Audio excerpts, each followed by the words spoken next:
Hello there, Ray here, and we are getting cherry blossom biomes in Minecraft. They announced it today on the 14th of February because today is Valentine's. And this biome will consist of the cherry blossom tree. This is also known as the Japanese cherry. And in real life, it is common in East Asia. It can come in a few different variations that have different colors. But the most prominent one is these pink flowering ones. Now in real life, these trees have been cultivated over time, so they don't actually really produce any tasty fruit. Although the native variations of the cherry blossoms did used to have small fruits on them, but they were small and unpalatable. So just because it has the word cherry in it, don't expect this tree to actually produce us any new cherry food item. What the cherry blossom biome will offer is the stunning view that they will provide when you ever come across it. The trees themselves can be chopped down for the unique pinkish color wood. This would include the logs, the wood, the stripped variations, the planks, the stairs, the slabs, the fences, the gates, the doors, the trapdoors, the pressure plates, and even the buttons. Let's not forget the signs, including the new hanging sign, and both boat and chest boats. Plus the leaves themselves are super unique and look amazing, sort of like the flowering azalea, which is going to work really nice for builds. People can make these lovely flowering hedges, or like a solo bush in a garden.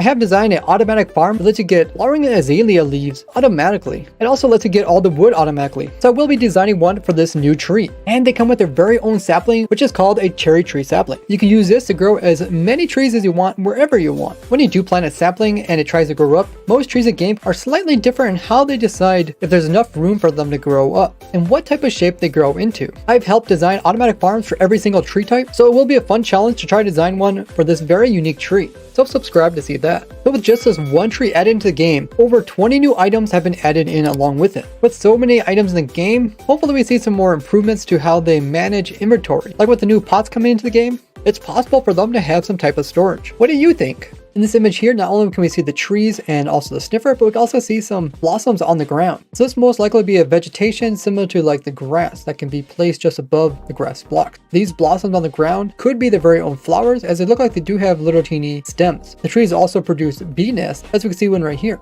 Like all the other saplings, you can put them inside of pots, which makes amazing decoration, along with the pink themed wood. Now, cherry blossoms have been quite popular in the game of Minecraft, people making their own mods for them or using in-game materials to make their own trees. So this will probably be a quite anticipated update. There is large cherry blossom orchards all throughout the world, like some well-known ones in Washington, DC. But they are most famous from Japan, where even one of their coins has it on it. So where can you actually find this cherry blossom biome? Well, in real life, cherry blossoms need like a whole month of cold weather, almost around freezing, in order for the blossom to actually flower properly. As a generational gardener, I use this tool called Hardiness Zone in order to figure out what type of plants will grow well in your area. For cherry blossoms, because they need that cold, they recommend zones between 5 and 8. But Minecraft's not only sorted by cold to hot biomes, it's also sorted by how much precipitation each of those biomes have. And cherry blossoms in real life need a moderate amount of water, as in their native environment they do get quite a bit of rainfall.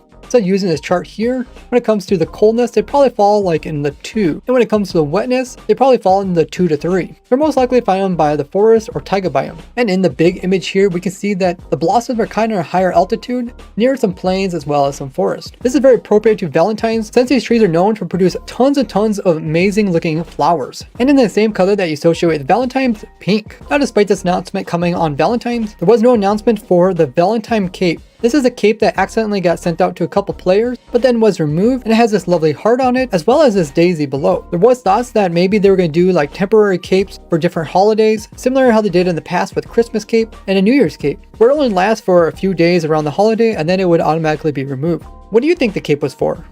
And in this announcement, they said the cherry blossom trees is the final thing that they're going to add into the 1.20 feature list. Despite that, we still don't know the official name for the update. It definitely seems to do something around the player going on journeys. In order to find these new biomes, all the new templates, all the bamboo material, as well as kind of a desert theme with the camels, archaeology, which are on the desert temples, desert wells, and desert villages, and the archaeological sites giving us access to the sniffer through the sniffer egg. And the sniffer would give us access to the new seeds as well as new decorative plants. What do you think the name should be? All these newly announced features are said to come out in a snapshot soon. To learn way more about archaeology, check out this playlist here all about the new snapshots, or this one all about new farms that I've already designed for 1.20. Now let your fellow Minecrafters know about this new update, and you can play in the newest snapshots with me during my live stream. I'll let you guys know when I'm live through my YouTube community tab, my Twitter, or my Discord. So make sure to follow me on all those socials. I'm excited for 1.20. I hope you guys are as well. Thanks so much for watching. I'll see you guys in the next one. Bye bye.